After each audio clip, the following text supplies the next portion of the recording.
Hello everyone and welcome to This Week in the Markets. In this week's video, we'll discuss our outlook on gold and the various developments around the globe that could potentially affect the price of gold. We'll do that after the disclaimer. So information contained in this video is intended to be general advice only and should not be relied upon as financial product advice. Furthermore, the advice has been prepared without taking into account your objectives, financial situation, or particular needs. So you should, before acting on the advice, if you choose to act, consider the appropriateness of the advice having regards to your objectives, financial situation, and needs. So first, a little introduction to gold. To us, gold is like a currency. So just like you can keep your money in the Australian dollar, you can keep your money in the US dollar, you can also keep your money in gold. Unlike the Australian dollar and US dollar, however, where you can to some extent understand the fundamentals of the currencies through the country's GDP, its inflation rate, interest rate, or the level of debt, but you cannot really price gold based on its economical value. Traditionally, gold has been a storage of wealth, which means that if you keep the money in the form of gold, it is expected that you retain your real purchasing power over time, and that is what gives gold value.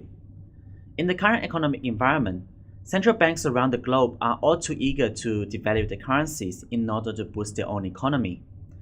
So we have seen the European Central Bank, who seems to be on the verge of implementing a bond purchase program to help bring down Italy and Spanish bond yields. If it also engages in unsterilized purchases, as Mario Draghi have suggested, that would heighten the risk of inflation even more in Europe and boost the demand for gold. Then we also have the Federal Reserve in US, who in the latest FOMC meeting minutes suggest that they may soon act to stimulate the economy and drive down the US dollar, probably through some form of quantitative easing.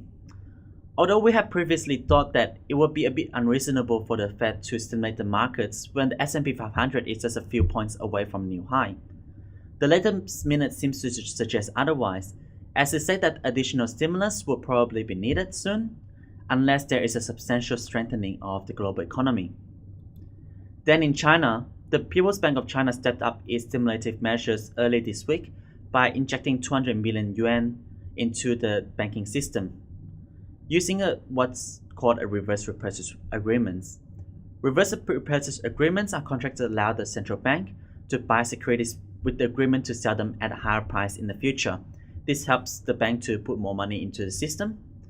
Moreover, the governor of the central bank stressed yesterday that despite this cash injection, it is still possible for the central bank to reduce interest rates and reserve requirements to boost the markets even further. And out of the biggest central banks that we've seen so far, Japan is probably the only one that is relatively passive in its stimulative measures. However, one thing that the Bank of Japan is looking closely and trying to avoid is an over-strengthening of the Japanese yen. So if the European Central Bank and the Federal Reserve start their bond purchase program or quantitative easing in September, it will force the Bank of Japan to expand its stimulative measures as well, just to keep the yen in line against the US dollar. So as long as central banks around the world are moving towards looser and looser monetary policies, we think that there will continue to be demand for gold. So we've seen earlier this week, gold in US dollar terms broke through a significant short-term resistance and has since been rallying higher, as we can see in this chart here. Another chart that we also find quite interesting is gold in euro terms. This chart seems to be breaking out of a very long-term triangle formation, and we think that if the ECB initiates its bond purchase program next month, it would only put more steam behind this rally. So although we are not really gold bugs, but it does seem likely that we could see gold substantially higher in years' time. And well, that's all for this week's update.